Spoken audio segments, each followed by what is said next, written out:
cette école Montessori, elle a été créée en septembre dernier. J'ai 10 élèves, j'en ai 7 à temps plein et j'en ai 3 qui viennent un seul jour dans la semaine. Les enfants sont tous des enfants de maternelle, ils ont de 3 ans à 5 ans et demi. C'est juste la maternelle, donc j'accueille des enfants de 2 ans et demi à 6 ans jusqu'à l'entrée au CP. Je les prépare à l'entrée au CP. Alors c'est bilingue déjà dans le sens où nous avons ici des enfants de plusieurs nationalités. On a des enfants australiens, des enfants des Fidji, des enfants français. Pour certains, la langue maternelle et l'anglais à la maison.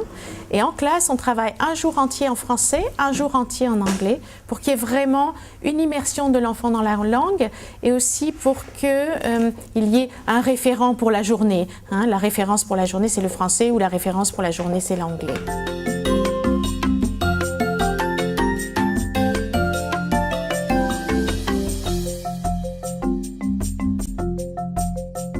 C'est une école qui a été agréée par l'Éducation nationale. L'inspecteur d'académie visite l'école. En revanche, je ne suis pas subventionnée par l'Éducation nationale. Donc c'est financement 100% privé. Il y a des frais d'inscription qui sont de 265 € par an. Et ensuite, il y a des frais mensuels qui servent à financer l'école, qui sont de 425 € par mois en moyenne. Alors les enfants peuvent déjeuner ici sur place. Ils amènent des lunchbox, ce qui permet à chaque enfant de manger ce qu'il a aussi l'habitude de manger. Parce que le principe de la pédagogie, c'est qu'on travaille au rythme de chacun. Et là, le déjeuner est aussi dans cet esprit-là. C'est une prolongation de notre travail en classe, le déjeuner. Et chaque enfant amène ce qu'il a l'habitude de manger chez lui. Mercredi, ils organisent un grand jeu. Dimanche, ils se reposent et voient la vie en rose. Coin, coin. Donc moi, mon guide en tant que compétence à atteindre pour les enfants, bien sûr, ce sont les compétences de l'Éducation nationale. Les moyens pour y arriver ne sont pas forcément les mêmes. On a des outils différents et une pédagogie différente, dans le sens où, par exemple, ici, tous les enfants de 2 ans et demi à 6 ans sont tous regroupés dans la même classe. Et ensuite, je travaille effectivement avec un programme, une adaptation du programme par enfant, au rythme de chacun. Donc, une fois que l'enfant est dans une période sensible, par observation de l'enfant, j'arrive à savoir pour quelle acquisition il est prêt. Et dans ces moments-là, l'enfant arrive à apprendre plus facilement, tout seul, et par immersion dans l'environnement, par absorption de son environnement. Alors la pédagogie, elle a pour objectif de développer l'autonomie de l'enfant et de laisser l'enfant s'épanouir à son rythme.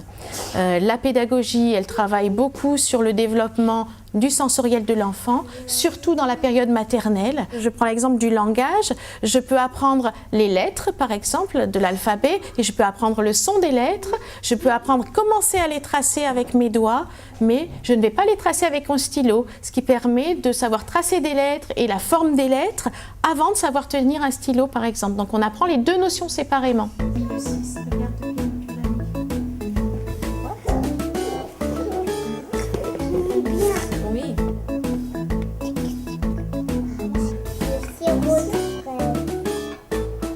Qu'on fasse du basque ou de l'anglais, l'objectif aussi c'est d'ouvrir l'enfant à des cultures différentes et aussi de l'ouvrir à une gymnastique d'esprit différente, une façon de réfléchir différente, quelle que soit la langue que l'on apprend. Alors c'est vrai que moi j'ai décidé de faire du bilinguisme anglais parce que je suis bilingue en anglais et parce que je crois vraiment que l'anglais aujourd'hui doit être développé davantage, appris plus tôt par les enfants et en tout cas mon objectif, même s'ils ne sont pas forcément bilingues en sortant de la maternelle, c'est de les sensibiliser le plus tôt possible pour que plus tard, quand ils seront confrontés à cette langue, ils sachent bien sûr s'y adapter et que toutes les sonorités soient déjà acquises à un moment où l'enfant travaille toute son acquisition du langage. Mon souhait, c'était de commencer avec une petite équipe pour que la première équipe soit suffisamment autonome et compris la façon de travailler. Et puis, petit à petit, d'absorber de nouveaux enfants pour que l'école puisse grandir. Donc maintenant, voilà, je souhaite passer à cette phase de développement et je fais des portes ouvertes le 20 avril pour faire connaître la méthode, pour faire connaître l'école, pour faire découvrir à de nouveaux parents ce qu'on fait dans la classe.